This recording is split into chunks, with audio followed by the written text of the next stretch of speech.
Greetings, fellow servants of the Emperor. Welcome to my first Warhammer 40k Darktide video. While I'm fairly new to the title itself, I'm here with potentially a controversial purpose. I'm here to explain why Darktide is everything Left 4 Dead fans could have wanted from a potential Left 4 Dead 3.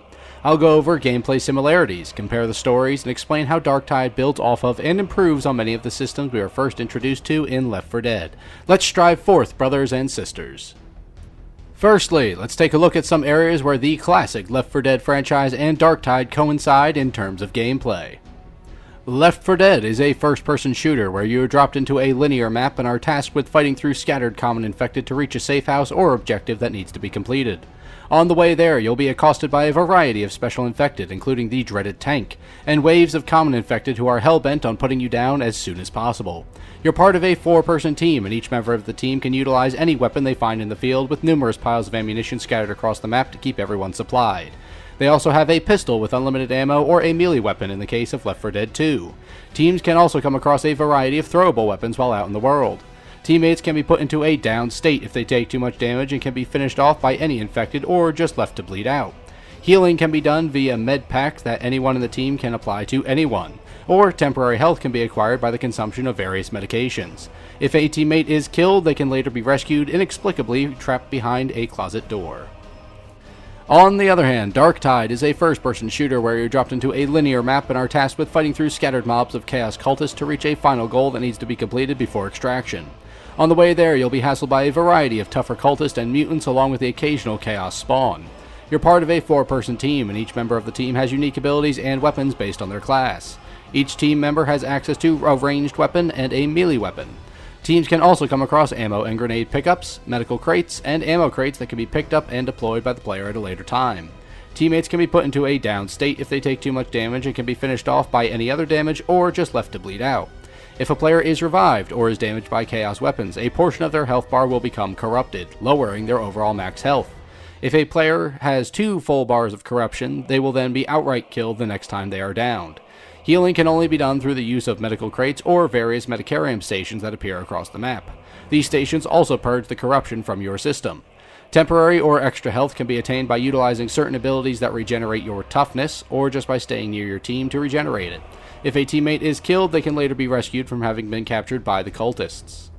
In terms of story, the Left 4 Dead story is told primarily through external comics and through the environmental storytelling of the games. If you just play through the game, you'll get an extremely bare-bones knowledge of the story, much like I had for many years. In essence, a green flu breaks out in the United States and shifts from an airborne infection to a fluid-transferred one and back again multiple times. A vast majority of the population is susceptible to this disease and will turn into mindless rage-infected, much like the infected from 28 Days Later. Since these aren't zombies, these infected can in fact be killed through regular means, including, eventually, starvation and exhaustion.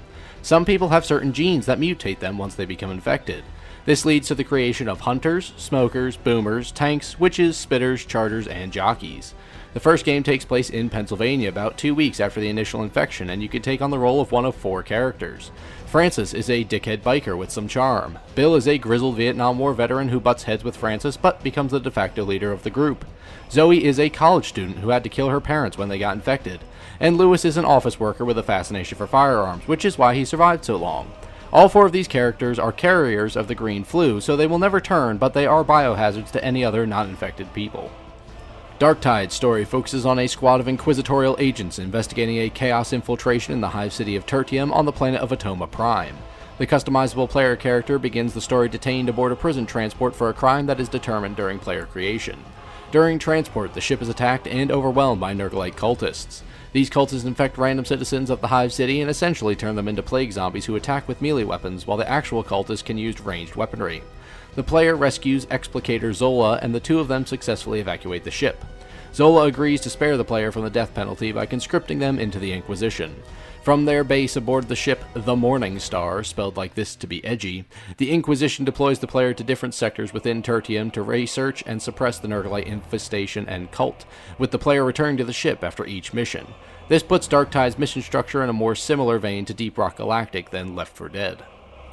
Now let's compare the classes. Left 4 Dead has no classes aside from aesthetic preference on the player's part when choosing a character to play as. Everyone from the aged and overweight Coach to the more lean and fit Zoe move at the same pace and can take the same amount of damage. In stark contrast to this, Darktide has 4 distinct classes. There is the Veteran, the Zealot, the Ogryn, and the Psyker, a balanced shooter, support class, tank class, and DPS class respectively. All classes have a regenerating shield known as Toughness, and each class has powerful class-specific weaponry later down the line. Each character, even multiple characters from the same class, can have vastly differing appearances physically as well as different cosmetics. The cosmetics don't add any specific buffs to the character, but they offer plenty of style variety. The inclusion of these classes allows for each player to play to their strengths within the squad instead of all 4 of them filling essentially the same role. Speaking of customization, let's take another comparative look. Left 4 Dead has no customization, without mods anyway. The only differences are what character you choose to play as and what weapons you choose to use. In Darktide, there's the aforementioned character customization, which is honestly far more in-depth than I was expecting it to be. You can choose from a variety of pre-made faces, then skin color, hairstyle, facial hair color and style, scars, height, and even the voice they use. As you play, you'll also earn currency to improve your clothes and make your character truly unique. Looking at RPG elements, it's pretty obvious, but again, Left 4 Dead doesn't have any. For Darktide, the inclusion of RPG elements has been a fairly new addition to the game, but it allows you to change your active abilities and add new passive abilities as you level up. The neat thing about this that I noticed is that you can freely mix and match your skill points along your skill tree at your leisure. There's no upgrade that is permanent, and each can be changed in the future if you want to explore different playstyles. Looking at the combat, things are at last more comparable. Again, looking at Left 4 Dead first, the game is centered a lot more on a run and gun style of gameplay.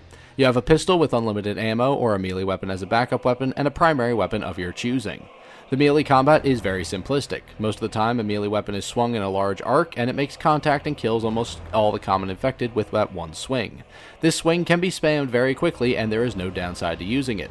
All the firearms are hip fire only, but they have a 100% first shot accuracy when crouched, except for shotguns. The only weapon that you can ADS with is the hunting rifle and the sniper rifle in Left 4 Dead 2. Overall, the shooting is very simple, but very effective for what it is. In contrast, the combat in Darktide is far more about resource management, one of those resources being stamina. Stamina can be used for sprinting, something Left 4 Dead does not have. Shoving enemies and blocking attacks with a melee weapon also costs stamina. The smaller melee weapons stop when they make contact with an enemy. They don't effortlessly flow through the target. You have to repeatedly hit some enemies to kill them as well. They are not free kills. Even ranged weapons can be aimed for more precision, even if it's just slightly zooming in the screen instead of true iron sights. Explosives can be universally picked up from a grenade crate, but each class has a different throwable explosive. Swarms can fairly easily overwhelm a team, but the biggest threats are the special units, which can take more damage, deal a lot more damage in return, and some can even incapacitate you, requiring teammate intervention. Overall, the combat in Darktide is far more complex than it is in Left 4 Dead. Now we come down to the big question: which game is better? Well, this simple question has a complicated answer with a number of different facets. Firstly, the games, despite all their gameplay similarities, are made for different types of gamers. Left 4 Dead is made for gamers who prefer arcade shooting with some teamwork while also offering a competitive joy in the versus mode. It doesn't favor realism and doesn't have many complicated controls or avenues to explore. It's a fun, excellent, even to this day, zombie shooter that has unique advantage in this comparison.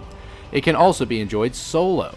Sure, you'll end up with 3 bots, but that means you can play Left 4 Dead offline and without having to wait for others to queue.